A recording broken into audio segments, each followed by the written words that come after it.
रूस यूक्रेन के बीच 2 साल से अधिक समय से युद्ध चल रहा है। युद्ध की शुरुआत में तो यूक्रेन ने मजबूती से युद्ध लड़ा, लेकिन युद्ध लंबा खींचने से उसके हथियार खत्म होने लगे। यूक्रेन के हथियार खत्म होते देख बीते 5-6 महीने से रूस ने यूक्रेन पर हमले बढ़ा दिए हैं।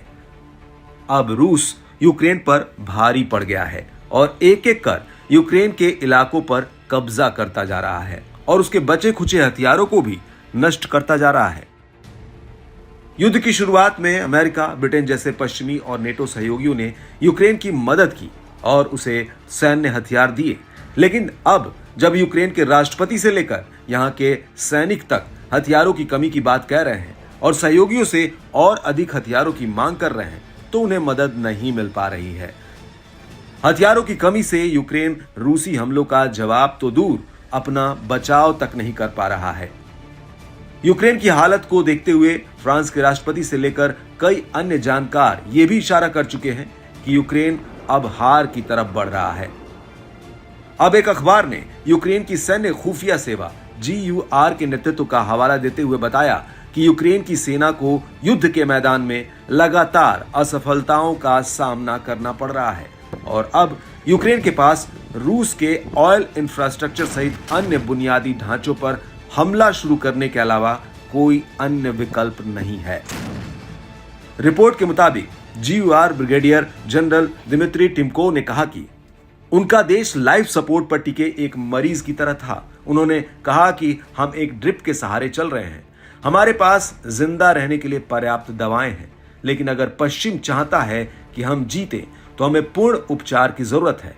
उन्होंने पश्चिम से मिलने वाली सैन्य सहायता के कम होने का भी जिक्र किया, यानी उनका कहना साफ है कि उन्हें युद्ध लड़ने और जीतने के लिए और सैन्य हथियार चाहिए। GUR के deputy head major general Vadym Skibitskyi ने स्वीकार किया कि यूक्रेन की जीत इस समय असंभव है।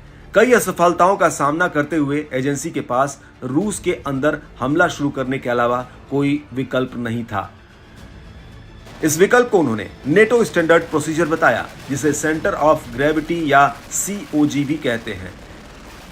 इसके तहत उन टारगेट को निशाना बनाया जाता है जो शारीरिक या नैतिक रूप से दुश्मन देश के लिए सबसे अधिक वैल्यू रखते हैं। रिपोर्ट के मुताबिक GUR का इरादा 2024 की पहली छमाही में क्रिमियन ब्रिज पर एक नया बड़ा हमला शुरू करने और इसे नष्ट करने का है। इससे पहले भी 2022 और 2023 में यूक्रेन 2 बार इस ढांचे को निशाना बना चुका है। GUR अधिकारियों ने रूसी ऑयल इंफ्रास्ट्रक्चर पर यूक्रेनी ड्रोन हमलों का भी श्रेय लेने का दावा किया।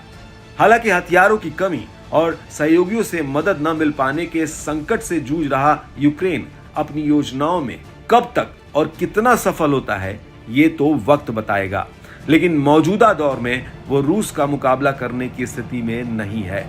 आपको ये भी बता दें कि अगर यूक्रेन युद्ध हारता है तो ये सिर्फ यूक्रेन की हार नहीं, बल्कि अमेरिका, ब्रिटेन सहित अन्य नेटो देशों की भी हार होगी और अमेरिका की साख पर एक बड़ा झटका लगेगा, क्योंकि प्रत्यक्ष या अप्रत्यक्ष रूप से अमेरिका समेत पश्चिमी देश इस युद्ध के शुरुआत से ही जुड़े हुए हैं।